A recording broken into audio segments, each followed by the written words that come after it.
సీతక్కను బెదిరించలేదంటూ మావోయిస్టుల మరో లేఖ వైరల్ అవుతుంది. ఇటీవల మంత్రి సీతక్కకు వార్నింగ్ పేరుతో లేఖ కలకలం రేపింది. ఈ క్రమంలో ఎలాంటి లేఖ విడుదల చేయలేదని మావోయిస్టులు క్లారిటీ ఇచ్చారు.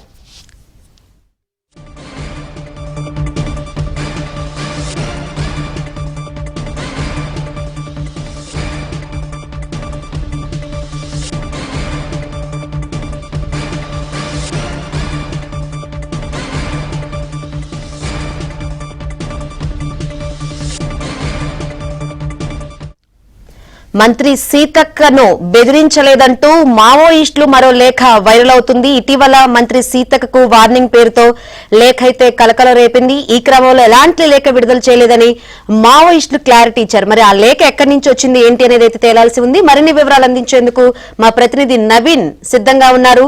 నవీన్,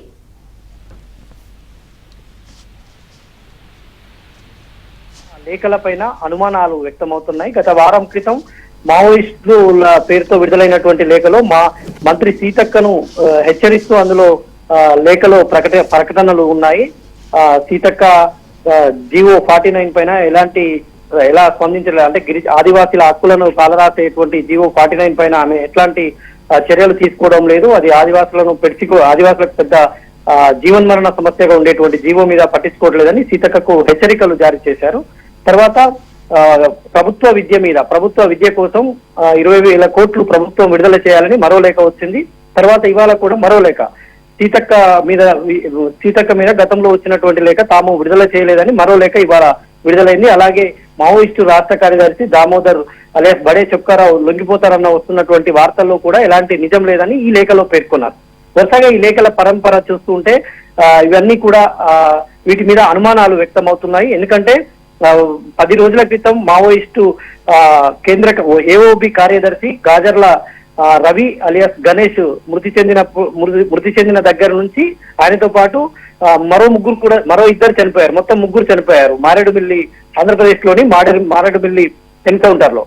అయితే అప్పటి నుంచి కూడా మావోయిస్టు పార్టీ పేరుతో గాజర్ల రవి ఎలా చనిపోయారనే విషయంలో మావోయిస్ట్ పార్టీ లేఖ విడుదల చేయలేదు. సాధారణంగా మావోయిస్టు కీలక నేతలు చనిపోయినప్పుడు మావోయిస్ట్ పార్టీ వాళ్ళ సంతాపం ప్రకటిస్తూ లేఖలు విడుదల చేస్తుంది. వాళ్ళు ఎట్లా చనిపోయారు, ఏ పరిస్థితుల్లో చనిపోవాల్సి వచ్చింది, వాళ్ళు ఎన్కౌంటర్ అయ్యారా, నిజంగానే ఎన్కౌంటర్ లో చనిపోయారా, పట్టుకొని కాల్చి చంపారా అనే విషయాలను వివరిస్తూ మావోయిస్ట్ పార్టీ ఎప్పుడైనా లేఖ విడుదల చేస్తుంది. మొన్న నంబాల కేశరావు చనిపోయినప్పుడు కూడా మావోయిస్ట్ పార్టీ అధికారికంగా లేఖ విడుదల చేసింది. కానీ గాజర్ల రవి చనిపోయినప్పుడు మాత్రం ఇప్పటి వరకు లేఖ విడుదల చేయలేదు.